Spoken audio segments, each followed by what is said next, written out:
Harerimana kuri mwe mwese mudahwema kudukurikira ku mbuga nkoranyambaga zacu ziba zigiye zitandukanye.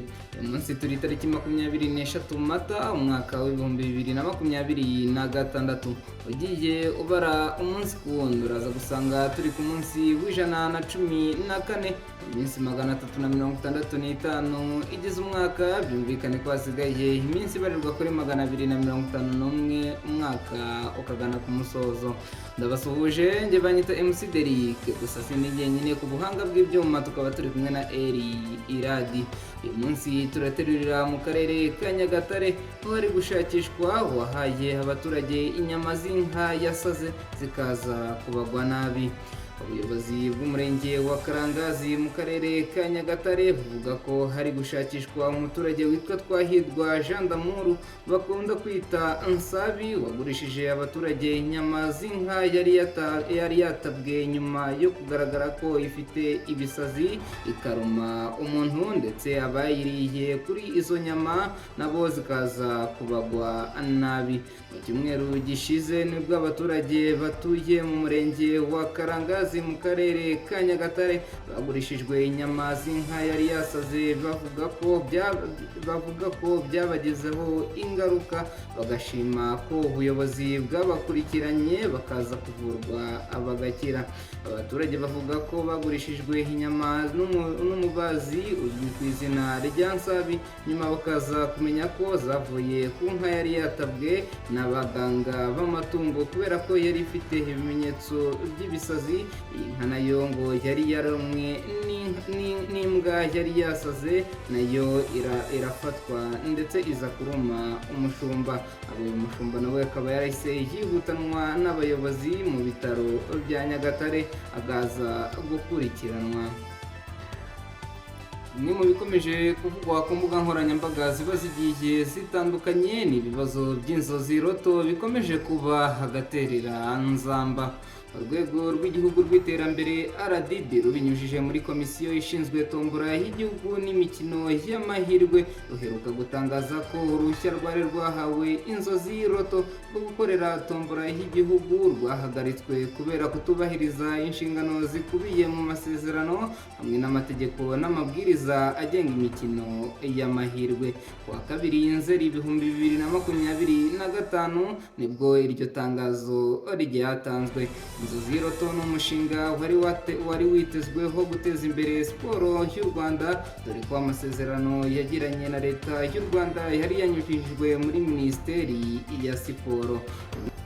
Mu mwaka wa mbere uyu mushinga watangiye itanga 15.5% muri leta ku mafaranga yose yacurujwe, ariko byagombaga kugera mu mwaka wa 9 hamaze kuba 24.5%. Bivuze ko buri mwaka hagombaga kwiyongeraho 1%, ndetse mu 2025 inzozi roto yari kuba yarinjirije leta agera kuri 18.5% by'amafaranga yose yacuruje.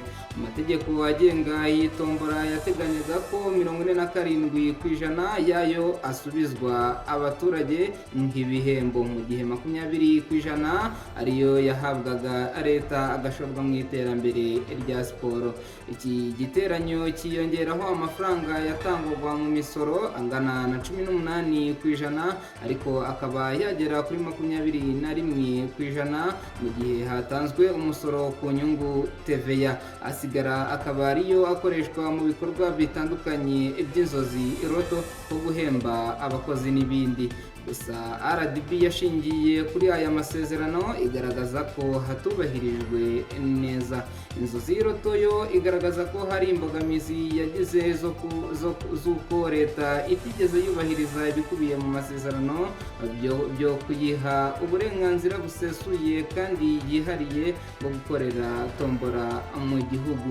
Bivuze ko inzozi roto ariyo yagombaga gukoresha imikino ya tombora yonyine mu gihugu, ariko ngo ntabwo ntabwo ariko byagenze, ahubwo hagiye hinjiramo ibindi bigo nka Ikubire Roto, Tunga ndetse na Tsinda pe. Inzozi Roto ivuga ko imaze guhagarikwa, yahise yandikira minisitiri w'ubutabera n'izindi nzego igaragaza ko yakorewe akarengane mu guhagarikwa bitubahirije amasezerano. Iki kigo gisobanura ko mu mezi 48 cyamaze gikora 42 yose cyakoreye mu gihombo kubera guhanganira amasoko n'ibindi bigo bitari bifitiye uburenganzira ibihabanye n'amasezerano y'impande zombi.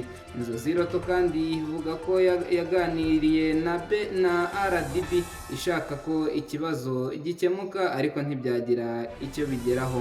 Kugeza uyu munsi ntabwo Inzozi Roto yemera ko RDB hariyo yagombaga guhagarika amasezerano yayo na leta y'u Rwanda kuko ntaho yigeze igaragara mu isinywa ry'amasezerano.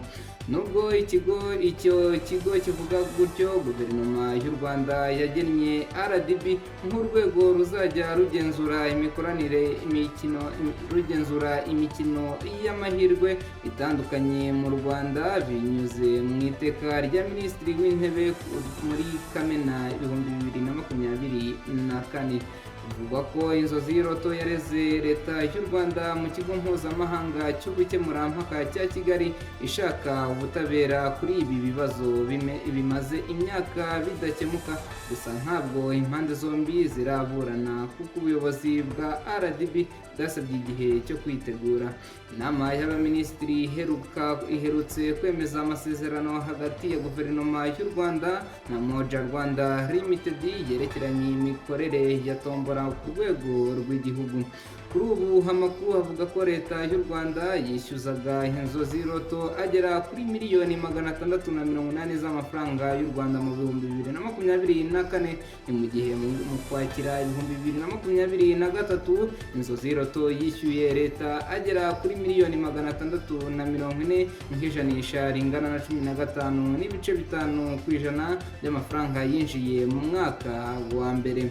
Mbere y'uko uyu mushinga w'Inzozi Roto utangira, hakorwaga imibare igaragaza ko yashoboraga gucuruza arenga miliyoni 600 mu kwezi, kwitabiriwe cyane n'abagerageza amahirwe. Bivuze ko leta yashoboraga kubonamo arenga miliyoni 100, ndetse uramutse ukubye n'amezi y'umwaka wose akaba yagera kuri miliyari 1 y'amafaranga y'u Rwanda. Mu mwaka wa mbere wa Inzozi Roto hagati y'Ugushyingo 2021 n'Ugushyingo 2022, amafaranga yatsindiwe n'abaturage batandukanye yose hamwe mu mikino itandukanye yarengaga miliyoni 600 z'amafaranga y'u Rwanda.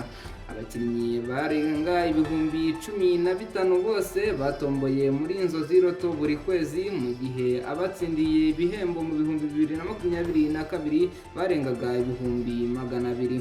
Kugeza hagati ya 2025 arenga miliyari 2.6 yari amaze gutangwa nk'ibihembo, utabariyemo moto na telefone byatanzwe n'ibihembo. Ukurikije iyi mibare uko ihagaze ugakuba n'imyaka 10 y'amasezerano yagombaga kumara, usanga leta y'u Rwanda yarashoboraga kwinjiza arenga miliyari 10 z'amafaranga y'u Rwanda. Ibindi bikomeje kuvugwa ku mbuga nkoranyambaga ziba zigiye zitandukanye hirya no hino ni ibirego bya Bishop Harerimana.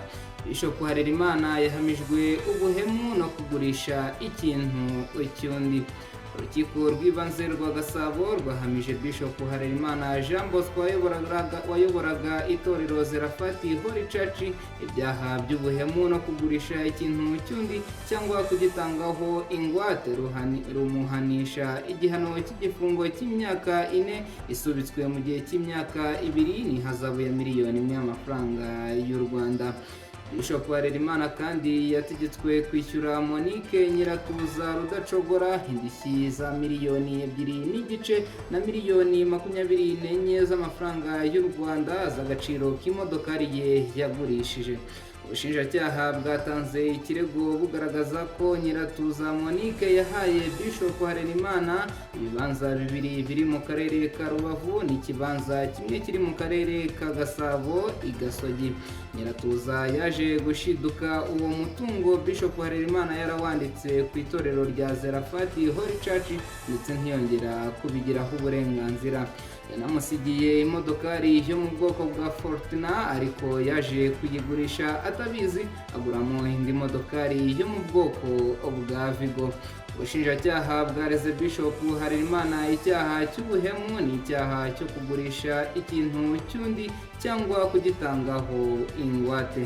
Bwasabye urukiko kubimuhamya rukamuhanisha igifungo cy'umwaka umwe n'ihazabu y'ibihumbi 500 n'igihano cy'igifungo cy'imyaka 4 n'ihazabu ya miliyoni 1 ku cyaha cy'ubuhemu. Ubushinjacyaha kandi bwagaragaje ko habayeho impurirane mboneza mugambi busaba ko ibihano yasabiwe kuri buri cyaha byateranwa nk'uko itegeko ribiteganya agahanishwa igifungo cy'imyaka 5 n'ihazabu ya miliyoni 1 n'igice. Ku rundi ruhande Monique Nyiratuza Rudacogora yisunze ubushinjacyaha yaregeye indishyi asaba ko Bishop Harerimana yakwishyura indishyi zarenga miliyoni 400 z'amafaranga y'u Rwanda. Ubushinjacyaha bwashingiye ku mvugo za Nyiratuza iz'abatangabuhamya ho ku Gisenyi na bamwe mu bakristu ba Zerafati bemeza ko iyo mitungo ari iya Nyiratuza. Urukiko rwemeje ko ikirego cy'ubushinjacyaha gifite ishingiro kuri bimwe. Rwemeje ko Bishop Harerimana Jean Bosco ahamwa n'icyaha cy'ubuhemu ku bibanza biri mu karere ka Rubavu ariko ko bitamuhama ku bibanza biri i Kigali. Urukiko kandi rwemeje ko Bishop Harerimana ahamwa n'icyaha cyo kugurisha ikintu cy'undi cyangwa kugitangaho ingwate. Rwamuhanishije kandi igifungo cy'imyaka 4 isubitswe mu gihe cy'imyaka 2 n'ihazabu ya miliyoni 1 y'amafaranga y'u Rwanda. Urukiko kandi rwategetse ko ikirego cy'indishyi cya Nyiratuza Monique gifite ishingiro kuri bimwe. Rutegeka Harerimana kwishyura indishyi ya miliyoni 2 n'igice, gusubiza agaciro k'imodokari ye ya Fortuna yagurishije kangana na miliyoni 24 z'amafaranga y'u Rwanda. Nta cyemezo cyafashwe ku mitungo iherereye i Rubavu kuko handitse kuri Zerafati Holy Church. Bishop Harerimana Jean Bosco afite urundi rubanza mu rukiko rw'ibanze rwa Kicukiro ahakurikiranyweho ibyaha 3 birimo kwihesha ikintu cy'undi hakoreshejwe uburiganya, gukangisha, gusebanya no gukwirakwiza amafoto y'imikoreshereze y'ibitsina. Mu rubanza areganwamo n'umugore we aho ubushinjacyaha bwamusabiye guhanishwa igifungo cy'imyaka 7 naho umugore we agahanishwa igifungo cy'imyaka 3. Icyemezo cyo kuri urwo rubanza kikaba kizatangazwa tariki ya 14 Gicurasi umwaka w'ibihumbi 2026. Reka nizere ko ibintu hari umutekano mu gifu no mu bwonko kuri mwese mudahwema kudukurikira ku mbuga nkoranyambaga zacu ziba zigiye zitandukanye. Tubifurije impagarike n'ubugingo, ntimugire umujinya kandi ntimurakare.